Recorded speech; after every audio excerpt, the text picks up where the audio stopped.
Deoni sir, இவ்வளோ நேரம் நீங்கள் ஷோ பார்த்தீங்க, உங்களுக்கு இப்போ என்ன உணர்வு தோணுது? உண்மையிலே இந்த அப்பாக்கள்லாம் ரொம்ப கொடுத்து வச்சவங்க. முதல்ல இந்த அப்பாக்களுக்கு ரொம்ப அவங்கள பார்க்க எனக்கு பொறாமையாக இருக்குது. உதாரணத்துக்கு அவர் தம்பி வந்து எங்கள் அப்பாவை நான் அடிச்சிட்டேன்னு சொல்கிறப்ப எனக்கு ஒரு மாதிரி ஆயிடுச்சு. எனக்கெல்லாம் அந்த மாதிரி ஒரு அனுபவம் வந்ததில்லை. ஒரு மகன் கையில் அடி வாங்குகிற அளவுக்கு அந்த குடிங்கிறது ஒரு மகனுக்கு வெறுப்பை உண்டாக்கியிருக்கு. ஆனால் அந்த மகனே வந்து என்ன இருந்தாலும் எங்கள் அப்பா தான் அப்படின்னு சொல்லி அப்பாவும் மகனும் காலில் விழுந்து மன்னிப்பு கேட்ட அந்த காட்சி உண்மையிலே சமுதாயத்துக்கு ஒரு மிகப்பெரிய பாடம். அதே மாதிரி அடுத்து அதாவது இது மாதிரி ஒரு மாற்றுத்திறனாளியாக பிறக்கிற ஒரு குழந்தை வந்து ஒரு வீட்டுக்கு பெரிய கிஃப்ட்டு, ஒரு கடவுள் பிறந்த மாதிரி தான் அது. அதனால் வந்து அந்த குழந்தைக்கு ஒரு நாளைக்கு 1000 முத்தம் கொடுக்கலாம் அவங்க அப்பா, கொடுக்கணும். ஆனால் அப்படி கொடுக்க தவறி அந்த முத்தத்தை இன்னைக்கு அவங்க அப்பா அந்த குழந்தைக்கு கொடுத்தது உண்மையிலே இனிமேல் எல்லா அப்பாவும் இது மாதிரி கொடுக்க தவறிய முத்தங்களை தன்னுடைய மகள்களுக்கு கொடுக்கணும் அப்படிங்கிற ஒரு நல்ல ஒரு கான்செப்டை அவங்க சரண்யாவும் அவங்க அப்பாவும் இன்னைக்கு இது பண்ணாங்க. அதே மாதிரி பேத்திகளை பார்த்து அந்த அப்பா ஒரு பிரசவத்துக்கு தன்னுடைய மகளை ஆஸ்பத்திரி கூப்பிட்டு போய் தன் மகள் பிரசவம் பார்க்குறத பார்த்து அந்த ஒரு அனுபவத்தை எவ்வளோ தூரம் கூட இருந்திருக்காரு அப்படின்னு ஒரு அப்பா, இதெல்லாம் ரொம்ப நெகிழ்ச்சியாக இருந்தது. இப்படி ஒரு அப்பாக்கள் கிடைச்ச இந்த குழந்தைகளுக்கு நான் உண்மையிலே வாழ்த்துக்களையும் பாராட்டுக்களையும் தெரிவித்துக்கிறேன்.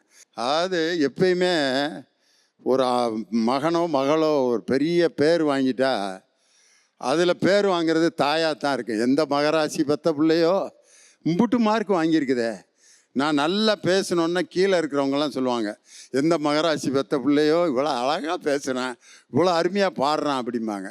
நான் பேர் வாங்குறப்ப பேர் வாங்கிக்கிறது எங்கள் அம்மா. ஆனால் இதே நான் வந்து எங்கேயாவது திருடியோ அல்லது கஞ்சா விற்றோ ஜெயிலில் இருந்தேன்னா எங்கள் அம்மாவை பற்றி கவலைப்பட மாட்டாங்க. அவங்க அப்பையும் ஒழுங்காக வளர்க்கல, அதனால தான் இவன் இப்படி தப்பு பண்ணியிருக்கான்ட்டு. தவறு நடக்கும் பொழுது அதுக்கு பொறுப்பேற்கிறது ஒரு அப்பா தான். ஆனால் நல்லது நடக்கும்போது அதுக்கு பாராட்டு வாங்கிறது ஒரு அம்மா. ஆனால் இவ்வளவு தவறுக்கு காரணமாக இருந்து நம்ம மேலே பழி இருந்தாலும் அந்த அப்பா எப்பயுமே பாசத்தை வெளிக்காட்ட மாட்டார். என்னுடைய மகனை வந்து நான் படிக்காத படிப்பை என் மகன் படிக்கணும்ட்டு ரொம்ப ஆசைப்பட்டேன். காரணம், நான் இன்ஜினியர் ஆகணும்னு ரொம்ப ஆசைப்பட்டு ஆர்இசியில் எனக்கு இடம் கிடச்சிருச்சு. ஆனால் எனக்கு பணம் கட்டுறதுக்கு வசதி இல்லாமல் எங்கள் அப்பா கொண்டு வந்து பிஎஸ்சி ஃபிசிக்ஸில் சேர்த்தார். அந்த ஒரு டிகிரியை என் பையன் படிக்கணும்னு சொல்லி தான் இன்ஜினியரிங் காலேஜில் பிஇ இசிஇ படிக்க வச்சு ஒரு பெரிய கம்பெனியில் வேலை கிடச்சி அவரே சொந்தமாக ஐஐடியில் போய் எம்பிஏ படித்து ஒரு நல்ல குவாலிஃபைடு மகனாக இருந்து அவனுடைய ஒரு தனிப்பட்ட முயற்சி, அந்த ஆர்வத்தை நான் உண்மையில் அவன்கிட்டருந்து தான் நான் கற்றுக்கிட்டேன். அது மட்டும் இல்லை, இவ்வளோ அருமையாக படித்து இன்ஜினியரிங் படிக்க வச்சு நல்ல கம்பெனியில் 1 லட்ச ரூபா சம்பளத்தில் அசிஸ்டண்ட் மேனேஜராக வேலை பார்த்தார். என் மகன் 1 லட்சம் சம்பளம் வாங்குகிறான், நான் வாங்காத சம்பளத்தை எல்லாம் என் பிள்ளை வாங்குறானேன்னு ரொம்ப சந்தோஷப்பட்டேன்.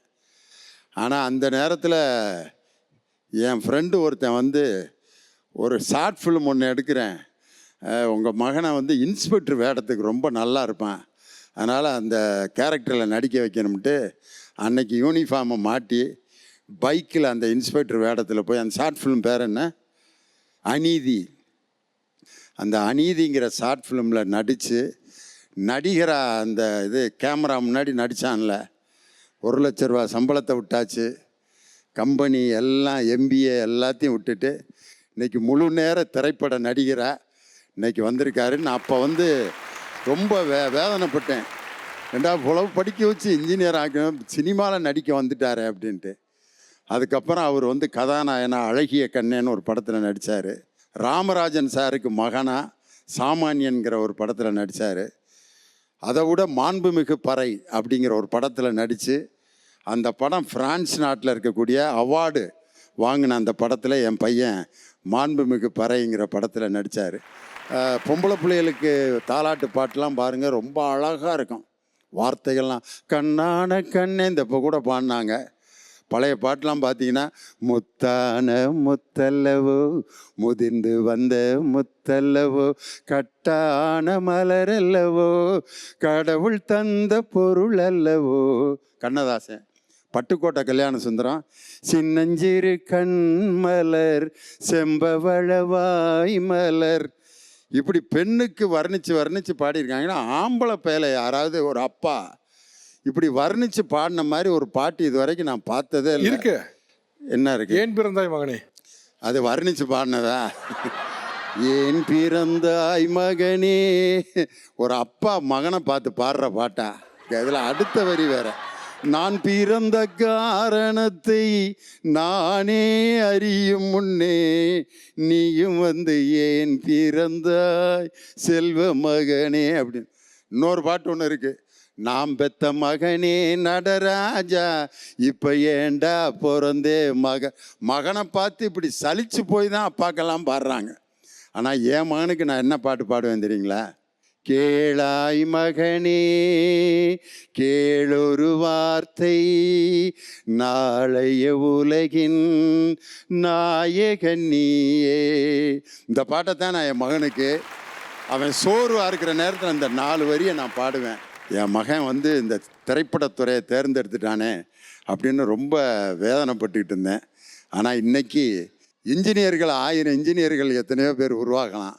ஆனால் திரைப்படத்தில் என் மகன் வந்து ஒரு ஸ்டாராக இருக்கிறத பார்த்து நான் கைதட்டுற ஒரு ரசிகனாக நான் மாறுறது தான் எனக்கு ஒரு மிகப்பெரிய சந்தோஷமாக நான் நினைக்கிறேன்.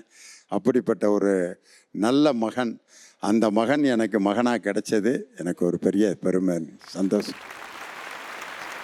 ரொம்ப நன்றி சார், ரொம்ப நன்றி. Thank you so much for time.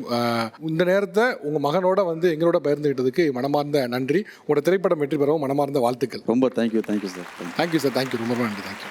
இந்த டாபிக் சூஸ் பண்ணுறதுக்கு ஒரு முக்கியமான ஒரு காரணம் இருக்குது. என்ன அப்படின்னா, நீங்கள் எந்த உறவு முறை பார்த்தாலுமே கூட ஏதாவது ஒரு காலகட்டத்தில் அவங்க பண்ண தியாகத்தை அல்லது அவங்க செஞ்ச விஷயத்தை வந்து சொல்லிடுவாங்க. உதாரணத்துக்கு தியாகத்தோட அடையாளமாக நம்ம வந்து அம்மாக்களை சொல்லுவோம், அம்மா அது பண்ணுறாங்கன்னு. ஆனால் அம்மாவுமே கூட விளையாட்டு வாக்குலேயே கூட உன்னை 10 மாதம் வந்து இந்த வயதில் பெற்ற அப்படின்னு சொல்லிடுவாங்க. அதை ஒரு நாளும் எந்த அப்பாவும் சொல்லி பார்த்துருக்கவே முடியாது. இத்தனை வருஷம் நான் பார்த்துருக்கேன் அப்படிங்கிறது ஒரு நாள் அப்பாக்கள் வாயிலிருந்து விளையாட்டாக கூட வராது.